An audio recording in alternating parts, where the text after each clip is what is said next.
30,631 परिवार जो रजिस्टर्ड है वो वहां से विस्थापित हुए और 1,57,967 लोगों ने हमारे बहुत प्रयास के बाद 19 के बाद हमने एक अभियान चलाया, हर शहर में जाकर एडवर्टाइज दिया है, ऑनलाइन रजिस्ट्रेशन हो गया है और कितने लोग अब तक रजिस्टर हुए। तनख्वाह साहब ने कहा कि बहुत सारे हैं, करना चाहिए। मैं तो उनको निमंत्रित करता हूं, तनख्वाह साहब आप जितने भी छूट गए इसकी सूची लाइए, आधी सेकंड में मैं रजिस्टर कर आपको एक्नॉलेजमेंट। मान्यवर, ऑनलाइन प्रक्रिया। और मैं आज इस महान सदन के माध्यम से देश भर में बिखरे पड़े कश्मीरी पंडित और अन्य विस्थापितों को कहना चाहता हूं, नरेंद्र मोदी सरकार आपको न्याय देने के लिए कमिटेड है। आप मुझे लिखिए, कश्मीर सरकार को लिखिए, किसी भी विज्ञ के बगैर आपका रजिस्ट्रेशन कर दिया जाएगा।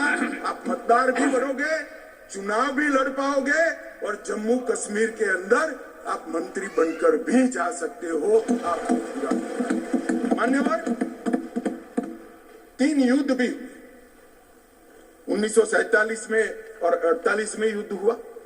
31,779 परिवार आज के पाकिस्तान अधिकृत कश्मीर से शरण लेकर भारत में आए।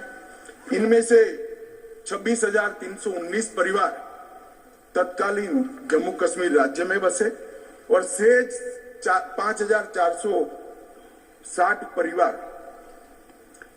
अन्य भागों में बसे।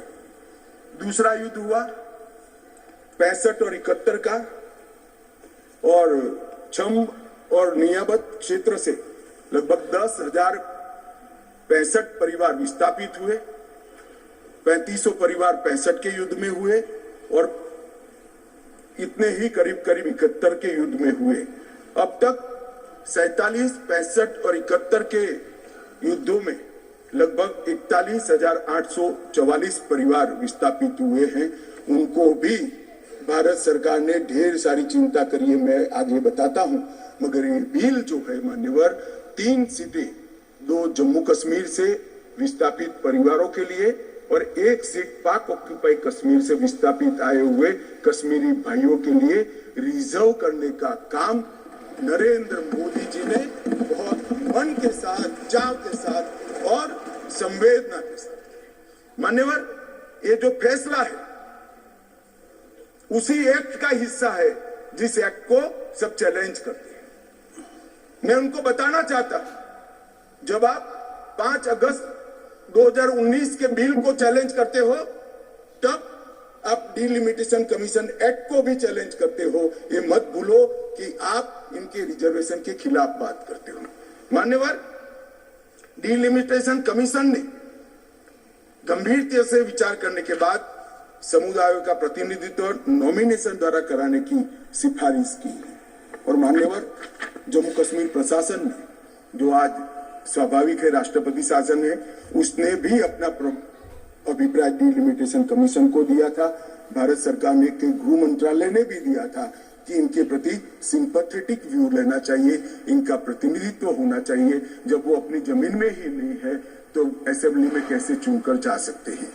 मान्यवर, और ये आदेश उन्होंने प्रकाशित किया था, जिसको आज कानूनी जामा पहनाकर मैं ये बिल को लेकर उपस्थित हुआ हूं। मान्यवर, ये जो डिलिमिटेशन कमीशन ने और भी कई फैसले किए हैं, मैं जरा सदन के सामने पूर्व की स्थिति और अभी की स्थिति बताना चाहता हूं। पूर्व में जम्मू में सिर्फ 37 सीट थी, 37 सीट थी। अब नए डिलिमिटेशन कमीशन ने 37 से बढ़ाकर 43 सीट जम्मू क्षेत्र में बनाने का काम। मान्यवर, कश्मीर में 46 सीट थी, 46 सीटें थी। अब 46 की जगह 47 सीटें, 47 सीटें बनाने का काम। इस तरह से जम्मू और कश्मीर दोनों को मिलाकर 83 सीटें थी। लद्दाख की सीटें निकाल दी है क्योंकि वहां यूटी बन चुकी। 83 सीटें थी, उसकी जगह 90 सीटें अब डिलिमिटेशन कमीशन ने करी है, जिसको भारत सरकार ने माना। और पाक ऑक्यूपाई कश्मीर की 24 सीटों को आरक्षित रखा गया है क्योंकि हम अभी भी मानते हैं, जिसको जो बोलना है वो बोले। इस सदन में बोला हुआ शब्द इतिहास बनता है। मैं आज फिर से कहना चाहता हूं, पाक ऑक्यूपाई कश्मीर भारत का है, हमारा है और हमसे कोई नहीं सकता। मान्यवर, हमने 24 सीटें पाक ऑक्यूपाई कश्मीर के लिए सुनिश्चित की है।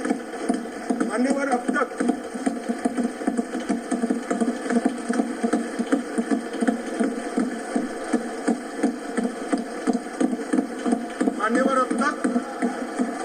SC/ST की सीटों में बड़ी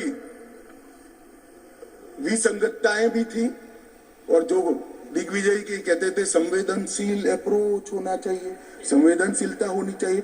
SC/ST के प्रति संवेदना से ही यह निर्णय हुआ है। पहले जो 7 सीटें थी SC की, उसको हमने बरकरार रखा और ST की सीट 0 थी क्योंकि धारा 377 परमिट नहीं करती थी, अब परमिट करती है। 9 सीटों को रिजर्व करती है।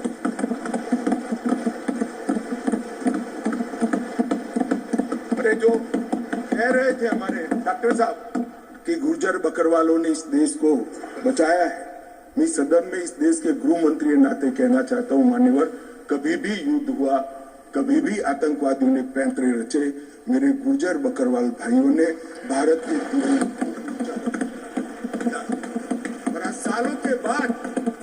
सालों के बाद आज उनको न्याय मिलने जा रहा है। इसका कम से कम मुझे तो बहुत संतोष है। किसी को संवेदनशीलता दिखे या न दिखे, 75 साल तक उनका अधिकार जो भारत के संविधान ने दिया था, कौन रोक कर बैठा था? कौन रोक कर बैठा था? क्या कोई जवाब दे सकता है? जम्मू कश्मीर के ST भाइयों के अधिकारों को कौन रोक कर? ये 3 परिवार रोक कर बैठे थे मान्यवर, जो 370 को एंजॉय कर मान्यवर। और इसके अलावे भी ओपन सीट में भी वो लड़ सकते हैं। मान्यवर दिग्विजय सिंह ने कहा, माननीय सदस्य ने कहा कि भाई इसमें स्पष्टता नहीं है, इनको कितनी मिलेगी, इनको कितनी मिलेगी। मैं फॉर इंफॉर्मेशन दिग्विजय सिंह को कहना चाहता हूं, ये इन प्रिंसिपल बिल है। ट्राइबल डिपार्टमेंट और OBC डिपार्टमेंट से अलग से इसके बिल आएंगे, जिसमें इसके रिजर्वेशन की सीटों की और चिन्हित करने की व्यवस्था होगी। वो एक अलग प्रक्रिया है, मगर ये स्पष्टता से कर। मैं दिग्विजय सिंह को बहुत अच्छे तरीके से जानता हूँ। जब भी वो हंसकर बोलते हैं तब बहुत समाज के अंदर डिस्टर्बेंस होता है। बड़ा रिकॉर्ड है उनका, मैं रिकॉर्ड को जानता हूं। आज भी हंसकर बोले, मैंने बोला क्या निहितार्थ थे, फिर मैंने ध्यान से उनकी चीज को याद कर सोचा तो मुझे मालूम पड़ा कि इन्होंने कहा कि भाई किसी का छीनकर तो नहीं लगू। ये गुर्जर और बकरवाल को लड़ाना चाहते हैं, गुर्जर और बकरवाल को लड़ाना चाहते हैं। मैं आज फिर से कह देता हूं, मान्यवर, बैठ जाइए दिग्विजय जी, अब हो गया, लोग समझ चुके हैं आपको, बैठ जाइए। मान्यवर, He's not yielding. He's not yielding. He's not yielding. Go ahead. Honorable Home Minister. He's not yielding. He's not yielding. मान्यवर, मैं स्पष्टता करना चाहता हूं, गुर्जर भाइयों की एक भी सीट लिए बगैर बड़े संवेदनशीलता से बकरवाल भाइयों को लिया, हमें कोई आपत्ति। गुर्जरों को जो फायदा मिला है उसमें कोई बदलाव नहीं होगा। ट्राइबल के सारे फायदे एजुकेशन में और बाकी सारे नौकरियों के रिजर्वेशन में जितने भी फायदे गुर्जर भाइयों को मिल रहे हैं, पहाड़ियों को मिल रहे हैं, वो पहाड़ियों को जो भी मिलेगा वो उसके अलावे मिलेगा। एक भी नौकरी ना खत्म होगी, ना एक भी शिक्षा की सीट खत्म होगी। पूरा का पूरा अधिकार आपका भी रहेगा, उनका भी। मान्यवर, एक बहुत बड़ी चर्चा चली कि जवाहरलाल नेहरू जी का कश्मीर के लिए कंडक्ट और उस पर हमारा नजरिया थोड़ा तंग है। यहां तक तंग नजरिए का सवाल है साहब, देश की एक भी इंच जमीन का सवाल है, हमारा नजरिया तंग रहेगा, हम दिल बड़ा नहीं कर सकते। किसी को अधिकार नहीं है अपने बड़े हृदय को दिखाने के लिए। देश का एक भूभाग देश से चला जाए और मूक दर्शक बनकर खड़े रह जाए, किसी को अधिकार नहीं। मैं आज फिर से कहता हूं, ये आरोप से मैं सहमत हूं। हमारा नजरिया तंग है। देश की 1 इंच जमीन भी जाती है तो इसके लिए भारतीय जनता पार्टी का हर कार्यकर्ता मतलब सर्वोच्चता से संघर्ष करेगा, लड़ाई करेगा और लड़ेगा। हमें कोई इसमें शर्म की बात नहीं। मान्यवर, मैं कुछ बातें कहना चाहता हूं। बहुत कुछ कहा है, अभी कहा गया नेहरू के कारण कश्मीर यहां है। नेहरू जी के न होते तो शायद ये बिल ही नहीं आता और कश्मीर होता ही नहीं। इस तरह से कहा। मैं आज कहना चाहता हूं कि जो आजादी के बाद भारत की रचना को जानते हैं उनको मालूम होगा हैदराबाद में इससे भी बड़ा प्रॉब्लम हुआ था। क्या जवाहरलाल जी गए थे क्या?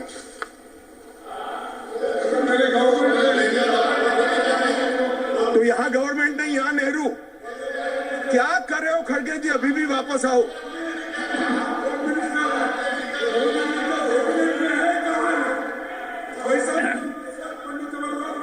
एक मिनट, रिकॉर्ड पर है। कश्मीर में दिग्विजय जी ने सरदार पटेल का नाम नहीं लिया। एक नाम लिया शेख अब्दुल्ला का, दूसरा नाम दिया जवाहरलाल नेहरू का। तो वो होम मिनिस्टर थे, क्यों नहीं दिया भाई? अब सुनिए दिग्विजय जी, अब सुनिए, सुनना पड़ेगा, ऐसा नहीं चलेगा। हमने सुना है, धैर्य से सुना है। मान्यवर, जूनागढ़ में क्या जवाहरलाल नेहरू गए थे? हैदराबाद में जवाहरलाल नेहरू गए थे? लक्षद्वीप में जवाहरलाल नेहरू गए थे? जोधपुर में जवाहरलाल नेहरू गए थे? जवाहरलाल नेहरू एक ही जगह काम देखते थे, जम्मू कश्मीर में, जिसको आधा छोड़कर आ गए। एक ही जगह देखते। मान्यवर, दूसरा, विलय लेट क्यों हुआ? सारे लोग जानते हैं साहब, इतिहास को 1000 फुट नीचे दफन कर दो, वो ऐसा बीज है जो वटवृक्ष बनकर सच्चाई बाहर आ जाती है। सब जानते हैं कि हमारा विलय इसलिए लेट हुआ कि महाराजा पर किसी एक व्यक्ति को विशेष स्थान देने का आग्रह था। शेख अब्दुल्ला को विशेष स्थान देने का आग्रह था। इसके कारण विलय लेट हुआ और पाकिस्तान को आक्रमण करने का मौका। मैं आज ये पूछना चाहता हूं कि इतने सारे कठिन राज्यों का विलय हो गया, कहीं पर 370 क्यों नहीं है? क्यों नहीं है? ना जोधपुर में है, ना जूनागढ़ में है, ना हैदराबाद में है, ना लक्षद्वीप में है। क्यों 370 नहीं है? कि संवेदनशील हृदय के कारण 370 है। संवेदनशील हृदय। मान्यवर, कंडीशन किसने रखी? किसने स्वीकार किया? इतिहास जवाब मांगता है, देश की जनता जवाब मांगती है। जवाब देना पड़ेगा, भाग नहीं सकते इतिहास से कोई। मान्यवर, सेना भेजने में देरी क्यों हुई? और ये कहते हैं कि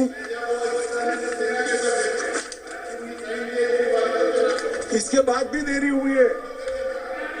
मैं साहब एक रेफरेंस सैम मानेकशॉ का देना चाहता हूं। फील्ड मार्शल सैम मानेकशॉ तब डायरेक्टर ऑफ मिलिट्री ऑपरेशंस थे। उन्होंने एक जगह पे कहा है कि कबीलाई हमलावर आक्रामक और लूट मचा रहे थे, तब चर्चा में ही व्यस्त थे। मैं व्यक्ति का नाम देना नहीं चाहता वरना खड़े हो जाएंगे। तब एक मीटिंग में सैम मानेकशॉ मौजूद थे।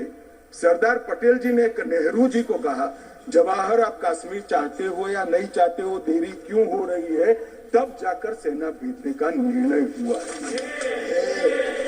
जवाब देना पड़ेगा। नहीं, दिग्विजय भी ऐसे मत करे, मैं भेज दूंगा आपको, पुस्तक ही भेज दूंगा। मान्यवर,